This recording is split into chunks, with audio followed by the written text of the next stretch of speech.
Be practical and realistic to work harder and put your youthful dreams and aspirations in action. Ukuya akula imali ama-salaries umsebenzini.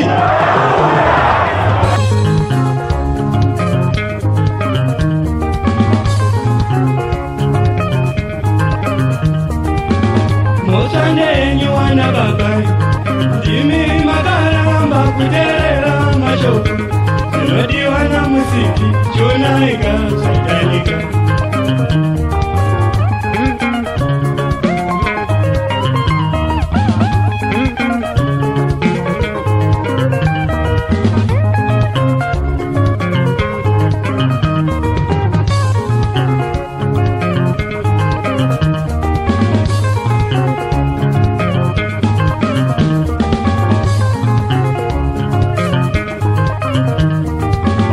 Mosanenyu wana baba ndimi makaramba kuterera mashoko zinodiwa na musiki chonaika satanika.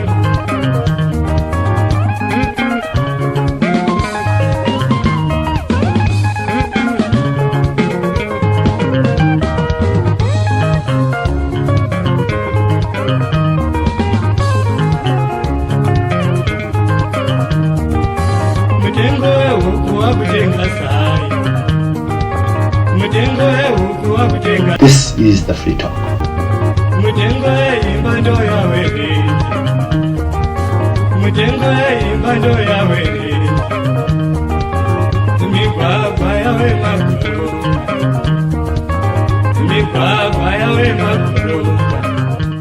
Zimbabweans living across the border in South Africa have been facing serious bouts of xenophobic attacks.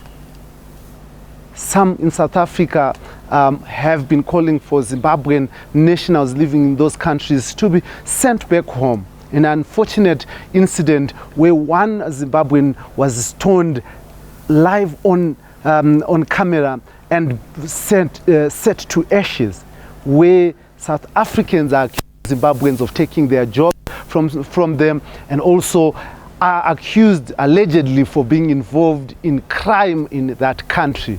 Now this evening we are having conversation with the ANC Youth League Secretary for International Affairs, and we are talking about Zimbabwean economy, South Africa's economy, how they converge, and xenophobia or Afrophobia that has become a menace in South Africa, here on the Free Talk, here in proud partnership with the Frederick Newman Foundation. And I, your host as usual, Dara Blessed Mhlanga. Now, just after this break, we will be back in studio to discuss xenophobia, politics, and Zimbabwe and South Africa relations.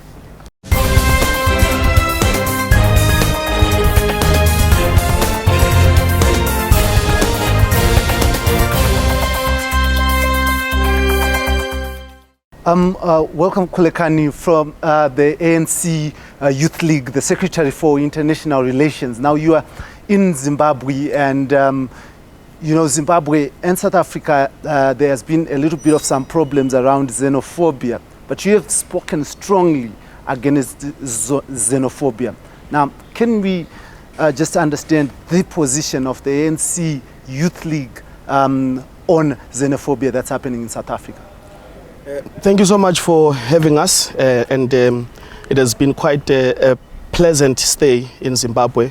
The people of Zimbabwe are quite welcoming, and I think our relations, they come from far, and they are definitely going far. We are not fighting xenophobia, we are fighting Afrophobia.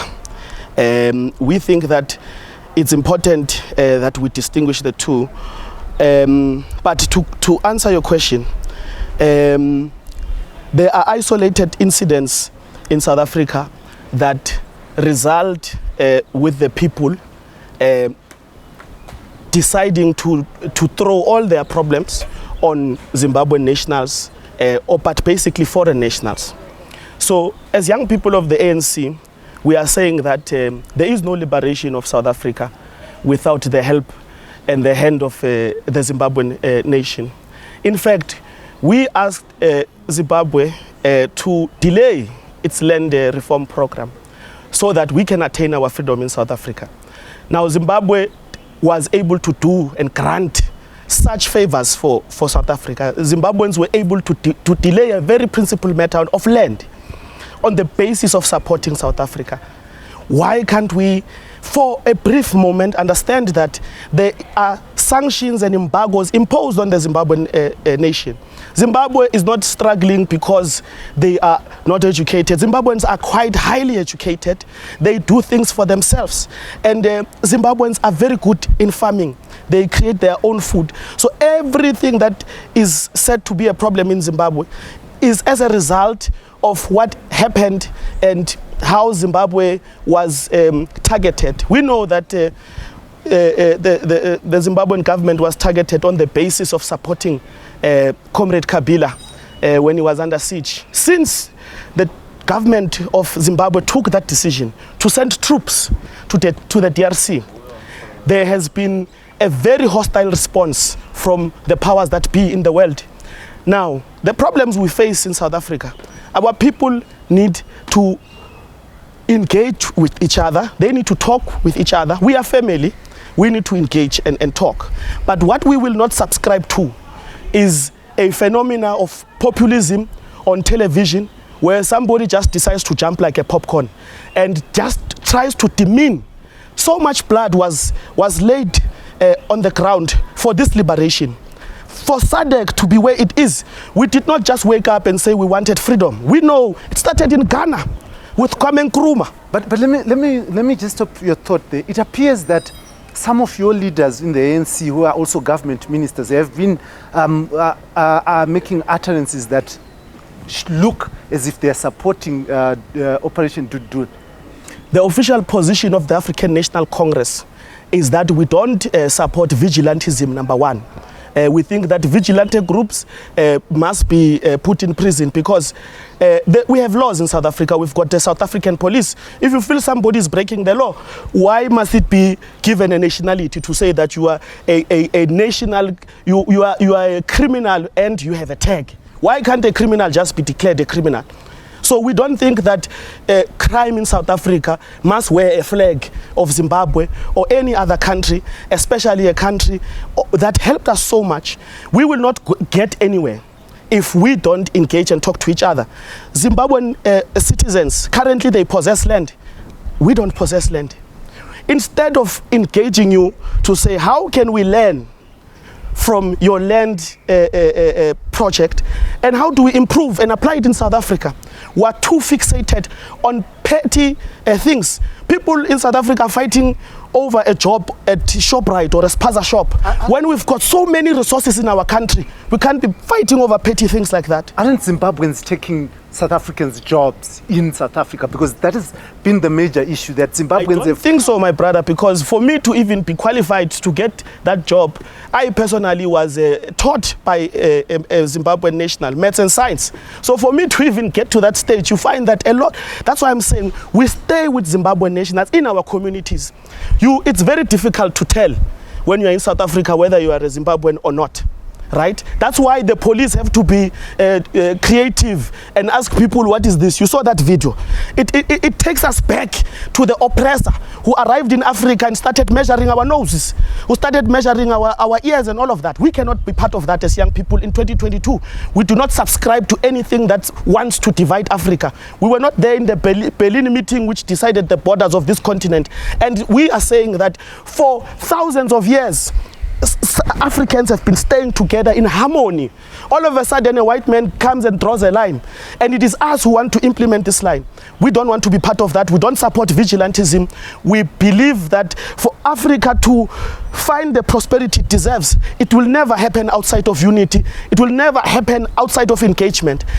The liberation of our country, the soldiers who fought in the MK, they are trained outside of South Africa. They are trained by these now people we have decided to call foreign nationals. I can tell you, I've been here in Zimbabwe, not even for a single minute have I felt like a foreign national.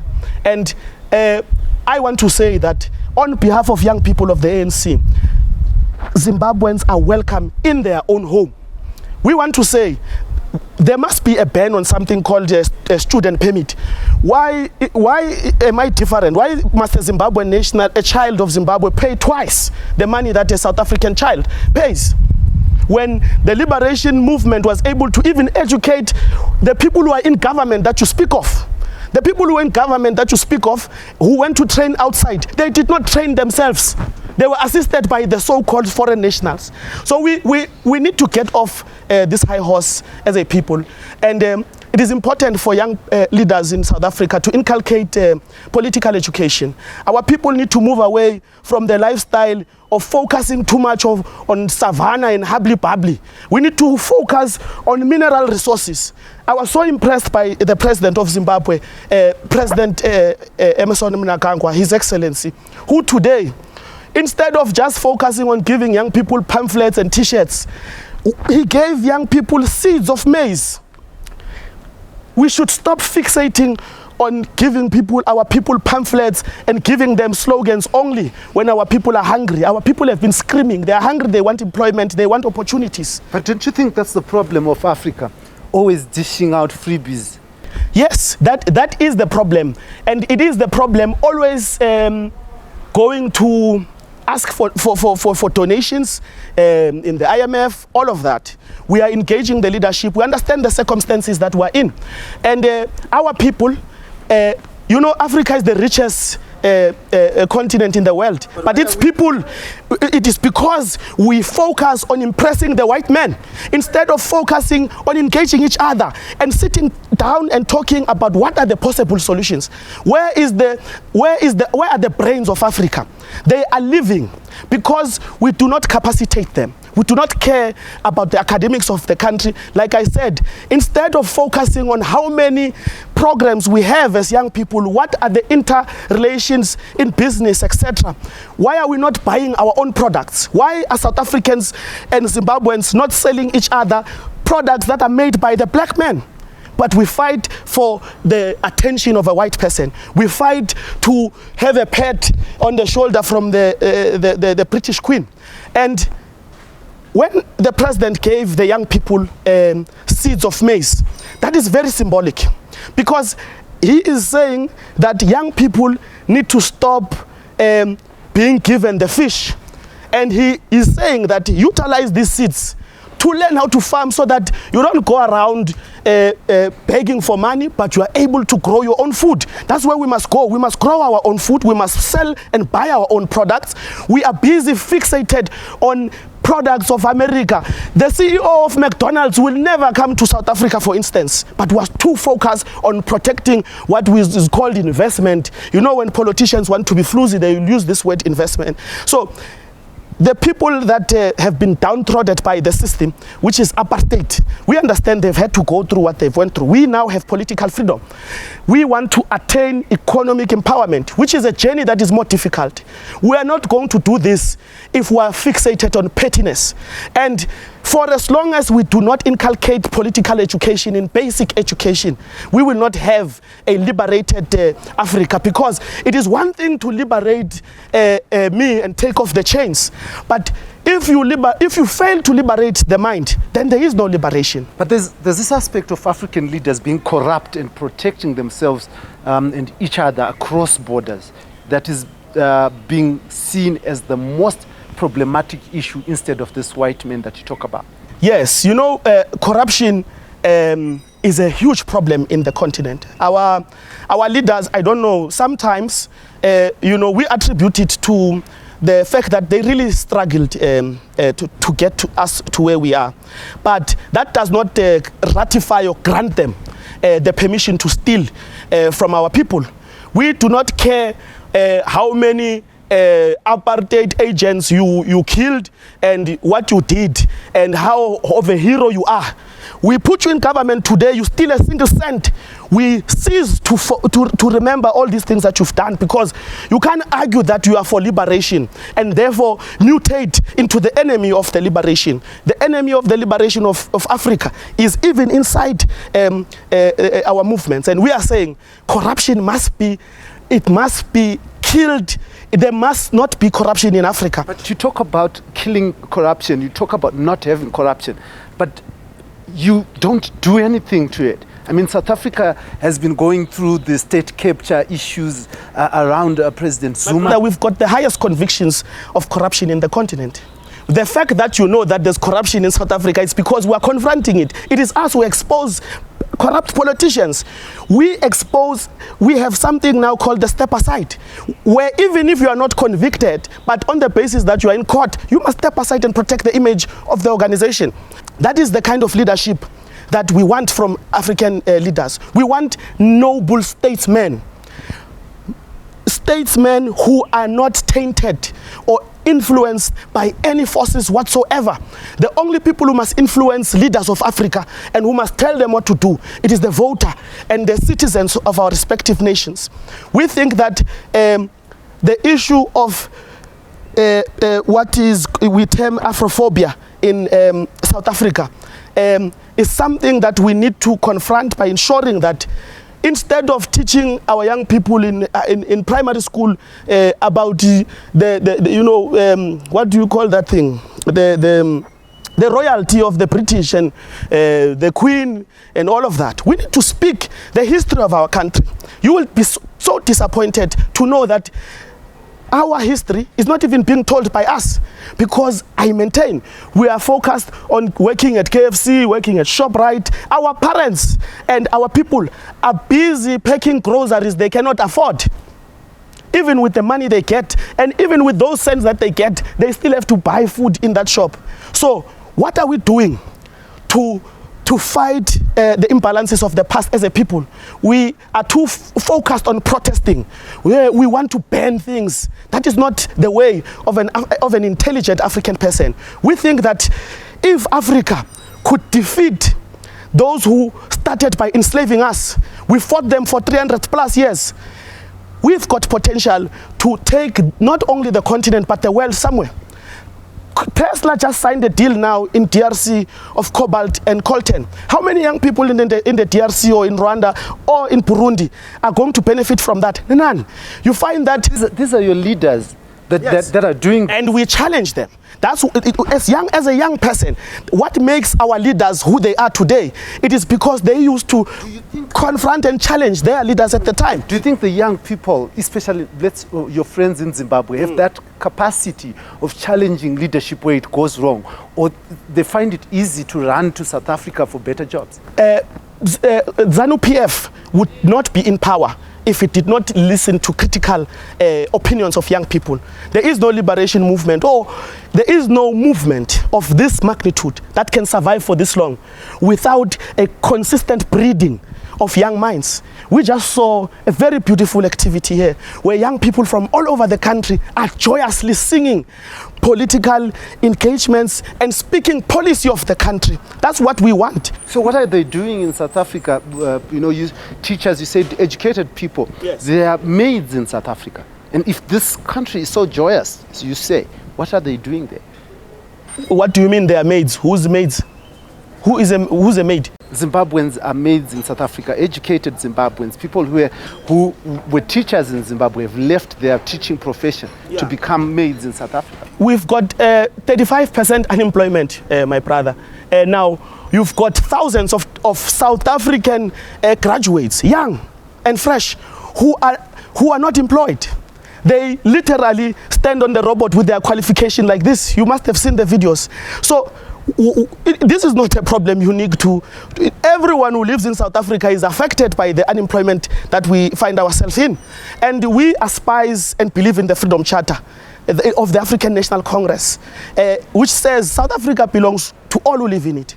What we do invite our compatriots who find themselves in South Africa to do, we are inviting them to go to the Walter Sisulu Center and to get identification. Those who do not, they must go to Walter Sisulu Center and apply for ID, because our government wants to express its point of friendship and solidarity with the people of Zimbabwe. That we even stopped asking the question of, and this is not exclusive to Zimbabwean nationals. You've got Lesotho people, you've got Swazi people, and you've got the entire SADC, right?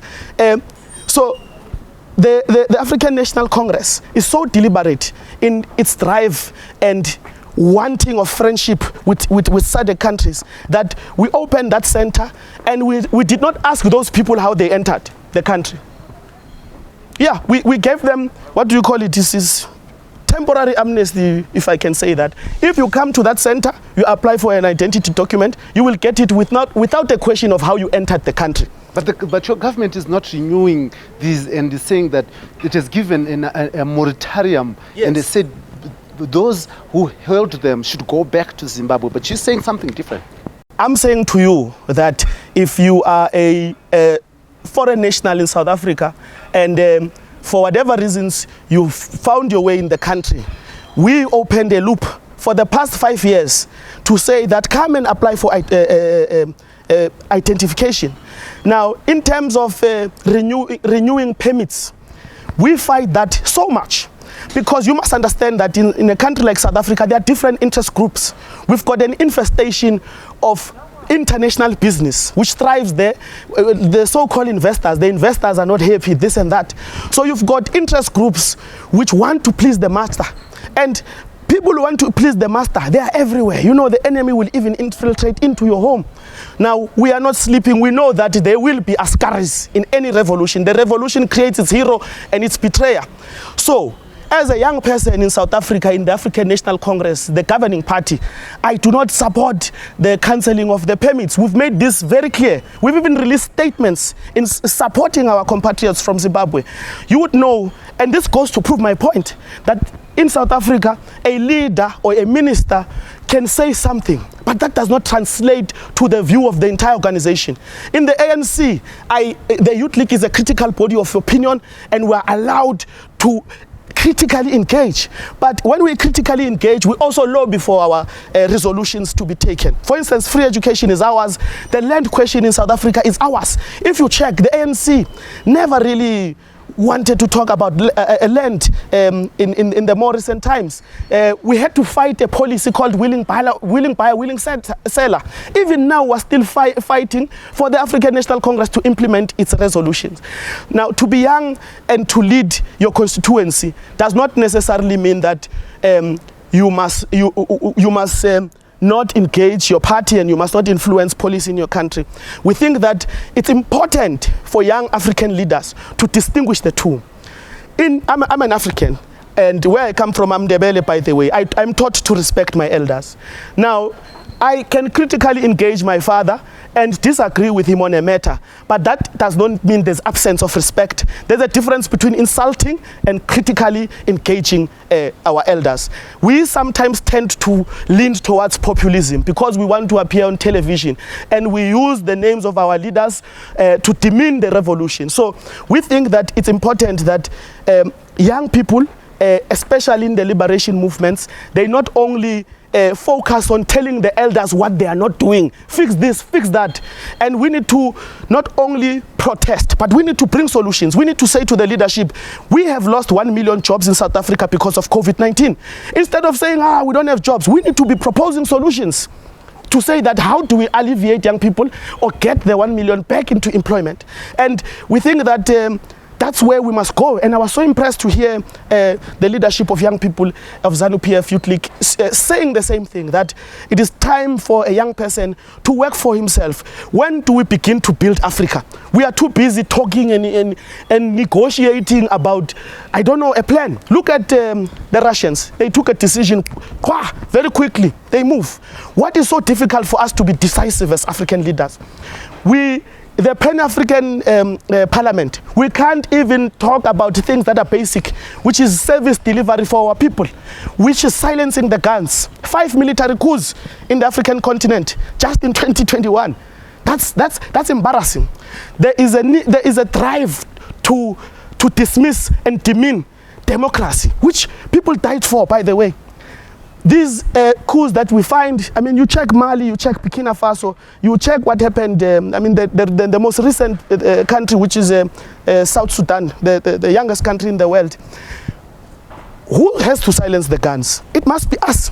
We've got a phenomenon of child soldiers in the continent. It is because we're not conscientizing young people. This is what we call progressive child soldiers. Progressive child soldiers of the revolution. When you listen to them, they are not singing Mapiano in there. They are not singing Kabza the Small. They are singing the revolution. They are saying that this is ilizwe lakhiwa ngabanikazi balo. That's what we want to hear young people saying. So we need to assist in switching the mindset of young people to say, stop fixating on things that are meant to kill you. We are too focused on the party and nightlife. If we were to attend political classes and political engagements and sit down as South Africans and Zimbabweans and ask each other confrontational questions, you know, we have a nice time in the club as young people in South Africa. In social spaces, you don't find this Afrophobia. Somehow it is only at the spaza shop. And it is a fallacy that Zimbabwean nationals are taking employment from South Africans. To the contrary, Zimbabwean nationals are actually creating employment, because when they rent a spaza shop in your yard and put a spaza shop there, they pay rent there. And that rent assists in feeding the family. And now there's an income, because now the so-called foreign national has a spaza shop. So these jobs that are apparently being taken by Zimbabwean nationals, they seem to not exist. We don't know which jobs are being taken. Julius Malema, when he was, before he became the EFF president, actually when he was the EFF president, he said that SADC leaders are letting the continent down because they allow, as you said, there have been coups, they are silent about it. In Zimbabwe, there was its own coup that happened, and you also seem to be ignoring it.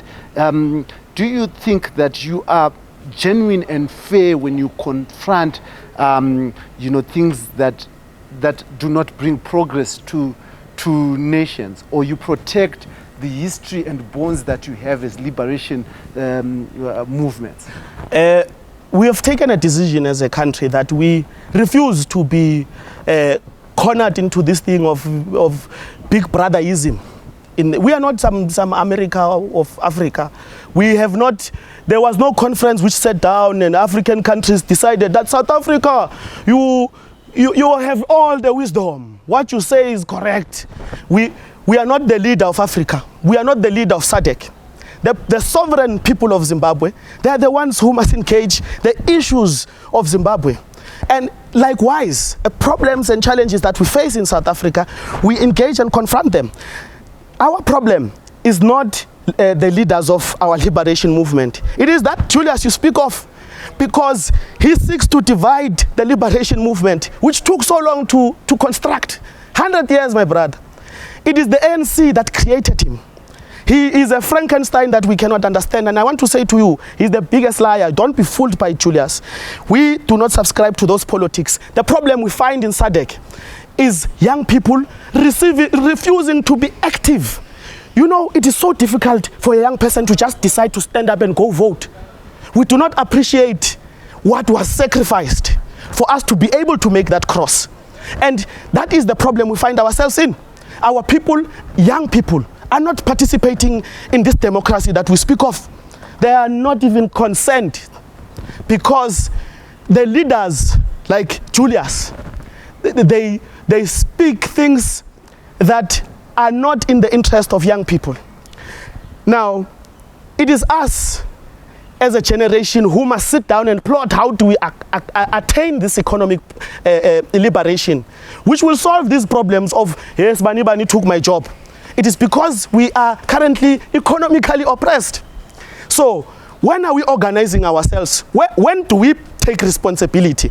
Why must it always be that as a young person I must point fingers? When do we sit down and take responsibility? So there's nothing we're doing wrong. There's absolutely nothing we're doing wrong. What are we doing wrong? We are not going to school.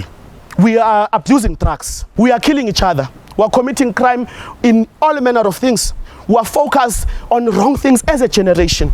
That is why things are stagnant. You know, even for us to attain political freedom, there are many years where our people would have just sat down. I don't want to belong to that generation. 70 years later, they assess what did the young people of 2022 do to push the revolution of economic and security power. And then I'm told I was just sitting. Mama Winnie Mandela tells a story. Zinzi asks a question, Mama, where is father, which is President Mandela? President Mandela is in the bush training to liberate our people. Zinzi goes to play, comes back. Mama, but why is our father going to liberate the country, but why is the father of next door at home? I don't want to be that. I don't want to be a non-participant in something that is in my interest. For me to even be able to speak like this, it is because someone like Solomon Mahlangu decided that they are going to lay down their lives. And it is his blood that nourished the fruits that bear freedom. And today I can speak, I can come to Zimbabwe and engage and find progress. And you know, it has been difficult considering that our liberation movements were attained power without experience of governing. We don't recognize the fact that they have tried. They have tried. So when are we taking the patent? Do we want them to try, or do you want them to succeed? We want them to try, and we want to succeed, of course. But you don't succeed from not trying. For you to even imagine succeeding, you must first try. So for Zimbabwe, 42 years of independence, should they still be trying? But America, even today, is 163 years into its so-called freedom. But there are still sheikhs in America. There are still people living in proper squalor there. So this thing of saying 42 years, 28 years, I don't subscribe to it. We were oppressed systematically for 300 years, my brother. Now, that's trauma. You know, in my language, we say that it is the tree that remembers and it is not the axe. Now, as a people, we've went through a very traumatic experience. From slavery, there's no human being who has been more oppressed than the black man. Now, it's okay for us to be a little patient with ourselves, and we need to celebrate every little small victory. Yes, we could have done better. Yes, there are challenges, but we have done something as a people. We have fought to be where we are. We have fought. So I'm saying, when are we taking the baton? Because somewhere, somehow, we can see that we need the wisdom of elders, but we need the new ideas of young people. Where are the new ideas of young people? Nowhere to be found, because we're armchair revolutionaries. On Twitter, we're busy saying this, saying that. But when it's actually time for you to go and fight for what you want, we don't do that. We do not go and fight for our own free education. You know, we couldn't successfully in the manner that we wanted as a generation of young people in South Africa from 2015 achieve free education the way we wanted it. In fact, now the policy of government is trying to take us back. You know, we were supposed to achieve free education in South Africa, and it was supposed to spread in the continent. And many things should be started somewhere. As I maintain, the revolution for the black revolution in Africa, it began there, not began, but the first black government in Africa is in Ghana through Kwame Nkrumah. If that event does not take place, it translates to our SADC nation not being liberated as well. We don't get liberation if it does not start and come down. So other things need to start in Zimbabwe, other things need to start in South Africa and the rest of the continent. First of all, we don't even meet. We don't know each other as young people of Africa. We don't know each other. Now, how do we move Africa to the place that we want, to the place where Afrophobia is a thing of the past, to the place where we attain and realize economic freedom? First and foremost, political education. Our people need to know where we come from and where we are going and what is happening. There's nothing that impresses me as the people of Cuba. They are prepared to go through the embargo. What is it now? 60 years or so. They are prepared and they are going through it. And they are attempting to do something with themselves. We are scared because of these investors. We need to take decisions. But because we don't want to lose WhatsApp, you know, we want to have KFC. We would rather have KFC than land. So I'm saying we need to sit down, just like our elders who at the time were young people. They sat down and started thinking and started coming with ideas. So we are not coming with ideas in the interest of economic emancipation. We must start buying black, my brother. We must start buying African. How can an American come and teach us how to cook chicken here? What is that? And we queue.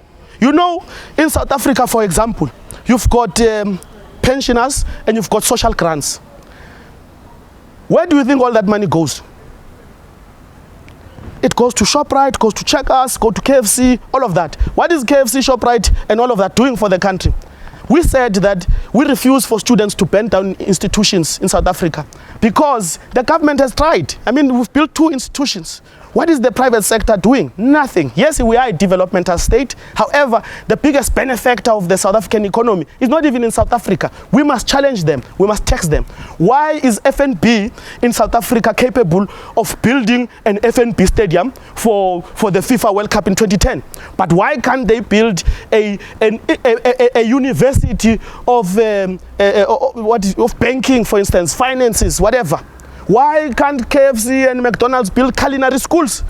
Because you find the most shiny KFC next to the most impoverished people. And they even put a fan there at the door so that the smell comes to you. But they are doing nothing to inject into that economy. In our country, we've got an over-infestation of malls. You can see, but here where this mall is, this should have been a hospital. You can just see. So, we are too focused on investors and not our people. We are not building hospitals, we are not building schools. When will our leaders be accused of service delivery? When will they be accused of that? When will our leaders compete on the basis of the service delivery they are doing for our people? To say that as this leader, I have built this university, what have you built?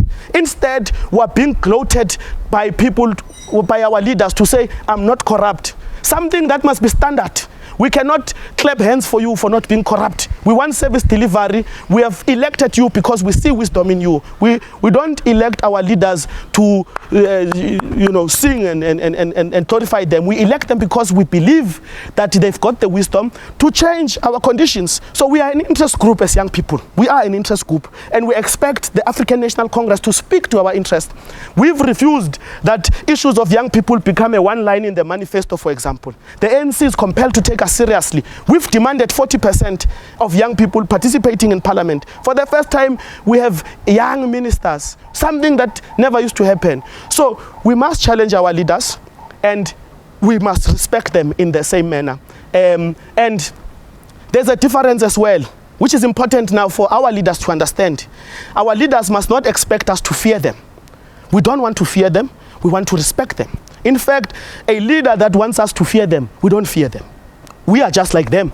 They've confronted the system. We've got that blood in our veins. In the same manner that they fought the system, we still have that. We can fight. Nelson Mandela teaches us that if the ANC does to you what the apartheid government did, you must do to the apartheid government you must do to the ANC what you did to the apartheid government. The African National Congress and all liberation movements alike, they don't start the revolution. It is the people who form these things, these organizations. So we must never get that twisted. It is our people who govern. It is not an individual. So we think that for as long as young people, we don't vote, we don't participate in democracy, in building it, then there'll be no democracy in the future. We also want to say, the reason that our country is going in many directions is because we are not participating. There's something called Vision 2060 or whatever, 2063, right? All the people who wrote that vision, they will be deceased by 2063. They will be long gone. Young people, they don't even know that there's a Vision 2063, which is a plan that is focused for a time where they are participants of in the economy. So we are saying, we are no longer even saying nothing for us without us. We are even changing that. We're saying nothing for elders without us. So we think that power in the manner of interest of young people, which is free free education, because when we say we want free education, they say, but we need to build houses here, we need to put water there and so on. We're saying that the RDP's program is no longer helpful because our people must not be given fish, they must be taught how to fish. And we think that instead of focusing on giving people houses, you must give them free education so that they can build their own houses. Now, it is these ideas that we must put into the ANC, because even the RDP program and all these programs, it's ideas of the African National Congress Youth League proposed to the ANC. So we think that the fact that the president of ZANU-PF was able to come here and sit with young people for 2 days in a country as big as Zimbabwe, where there are so many challenges. The population is about 12 million, right? So he has taken his time to come and listen to young people. And that is what leadership demands, because he knows that as a young man, for him to be who he is today, his elders at the time, they would educate and listen to him. But to what extent are the elders stealing from the young people? Stealing what? Their future. At what extent are young people fighting for their future? These elders that you speak of, when they had challenges, they sat down and talked and came with solutions. What are we doing besides complaining? What are we doing besides retweeting? What are we doing besides the hashtag? You know, we are so disappointing, myself included. The best we could do with the Chibok girls was a hashtag. Now when we fight, we hashtag. That's it. That's all we do to participate in the revolution. When Chris Hani fired an AK-47, Kulegan in 2022 feels that he must just like, you know. The president was talking to young people, I like. That's how I participate as a young person. We must refuse to be like that. We must read. Is it not that the movements are shifting from a violent physical contact to spaces of ideas that are exchanged through Twitter and WhatsApp as a form of engagement? Yes, social network is very revolutionary because anyone can be a journalist. But that's it right there. Why are we not utilizing those platforms for progressive things? That's the liking. Yes. Yes, we're busy photoshopping. We're busy taking pictures in fake jets. We're busy fixated on having the most expensive iPhone for purposes of pictures. We take pictures, we pose, we smile. We sleep hungry. We don't read books. We read statuses. We sit, we look at the phone the whole day. We don't read about Mbuya Nehande. We don't read about our leaders which fought for our respective countries to be where they are today. So if we don't know where we come from, definitely there is no where we are going, and we will just be armchair revolutionaries. So there is no one as a young person that I am more critical of than my peer, because it is important for me to be conscious, because there is something called peer pressure, where a young person will listen to their peer before they listen to their parents. So if young people don't say to each other, let us read, let us sit down and speak ideology, let us speak politics of the country, there will not be anything that happens in this country. So we have to take it upon ourselves. Nobody is going to do it for us. There's no leader who's going to invite us and say, hey, young people, I've given you a room, talk. We need to decide. You see, I'm here on behalf of young people of the ANC Youth League. And I'm here at the conference of the youth of the ruling party in Zimbabwe, where there are challenges between the youth and the youth of our two respective nations. But at the level of youth leadership, it's important that we engage and then we understand each other, because now the comrades of ZANU-PF Youth League will be able to take a message to young people of ZANU-PF Youth League to say that, no, what you saw on television is not true, because indeed the revolution will not be televised. So the true revolution, which is happening in South Africa, where we relate to a point where there are almost 4 million foreign nationals in South Africa, to me that does not translate to what is called xenophobia. However, I'm not trying to dismiss the wrong things that our people sometimes they tend to do. It is wrong to kill a person on the basis of where they come from, and those are wrong. We condemn those. We speak against that, and those people must rot in jail.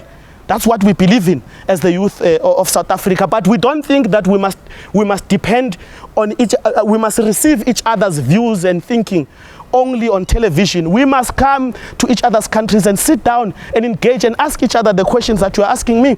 Kulekani, I want to thank you very much for gracing us and allowing us to have this conversation with you. But as I often do with my guests, Kulekani, I ask them to send a message from their heart to look the people of Zimbabwe, of South Africa, and send a message that sits and resides deep in your heart as we carry our nations together forward as one people, as one Africa, and as young people looking into the future with hope.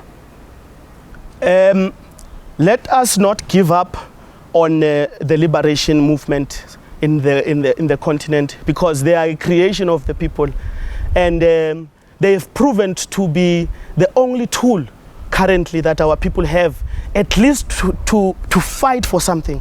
So while we are getting our respective people educated, and while we are ensuring that we're starting business, we are creating entrepreneurship opportunities, etc., it is important for us to be a bit patient with ourselves.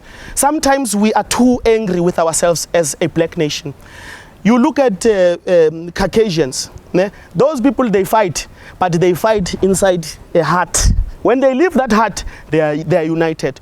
Why can't we do the same? Why can't we sit down as a family, as a continent, and have a basis minimum to say that, okay, this is where we want to see the entire continent in the future. Gaddafi had a very good idea that we must have an African currency. And it's so sad. We must empower women of the African continent.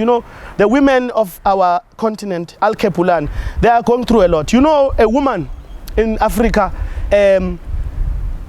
is so downtrodden that there's 50% plus in our population as a continent. Women are more than 50%, and they give birth to the rest, but they are the most oppressed.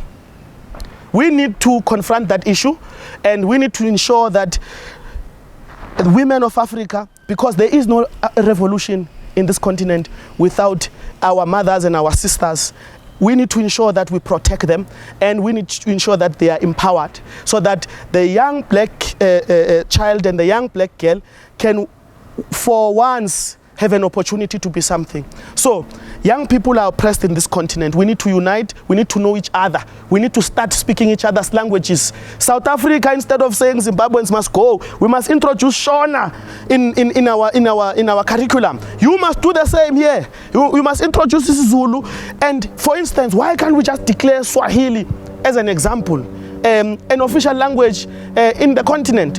We speak the language of a foreigner, and we expect to effect changes. We are able to go and fetch languages in Europe and everywhere else, introduce them in our curriculum, but we can't go next door. We can't teach the language of our people. Why are we speaking English now? It's problematic. We should be speaking Shona or Ndebele. And you look at other parts of the world, it's very difficult to find, for example, Cristiano Ronaldo speaking in English. He doesn't need to. We even laugh at our inability to speak a foreigner's language. We laugh. But we glorify a white person when they can't. To be white and not to know English is okay. But to be black and not to know English is a problem. In fact, a black person sometimes thinks that to be an intellectual is to speak English, which is not. To be an intellectual is to understand that there are mineral resources here underneath. To be an intellectual is to understand that 80% of coltan and cobalt is found in the DRC. And the richest man in the world is already there when we are born here. Why are we not refining our own coltan and cobalt? Why are we sending it out? Those are the things we need to change. We need to stop studying marketing and HR. We need to start studying proper engineering. We need to start studying proper science so that we don't have this, what is this thing of ESCOM where electricity switches off? Why are we not building nuclear power stations? You know, a nuclear power station is the cleanest form of energy. It is education that will teach you that. But we are fixated on wrong things, and we need to stop watching too much television and soapies and start getting to the mud and actually build our country brick by brick. Ilizwe lakhiwa ngabanikazi balo. That is very true. We are very happy to have been here.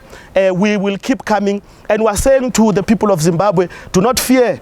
There is a mosquito called Ntantla, whatever, there in South Africa. It is purely a Pikachu. And we think that vigilantism must not be promoted. We don't promote it. We think that criminals, whatever nationality, South African or not, if you are a criminal, you must go to jail. If you are corrupt, you must go to jail. That's it. If we want to fight drugs in South Africa, let's fight drugs. When did drugs start having a nationality? If you want to fight poverty in South Africa, fight poverty. Don't give it a skin color and a nationality, because it doesn't have. It is actually, you know, the most fairly distributed thing in the continent, in the world, class by class, is talent.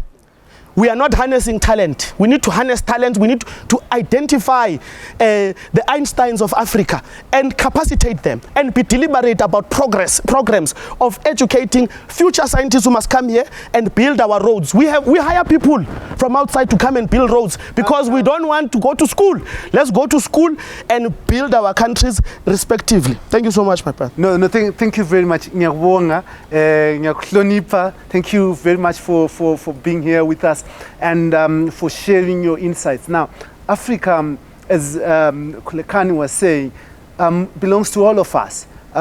We need to unite as a young people and build our nations and own the means of production and ensure that the people of our nations are safe. And he says that even if those who went to war are corrupt, we will forget what they did. Yes. And we will make sure that they account for corruption, because corruption is indeed slowing our nations from development, is indeed affecting the manner in which we build our nations. Now, here in Zimbabwe, I was Kulekani, the Secretary of International Affairs at the African National Congress, the ruling party in South Africa, here in Zimbabwe, attending the ZANU-PF youth conference. So we caught up with him to talk about xenophobia, to talk about issues that affect the young people in the continent. Thank you very much for joining us. We respect the time that you have taken to talk to us here at Heart and Soul TV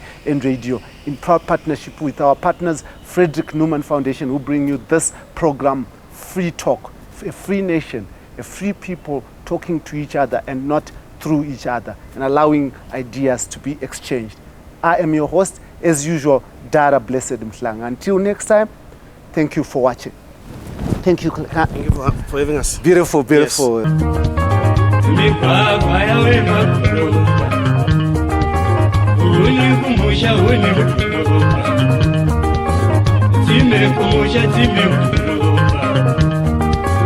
Chona ega saitanyika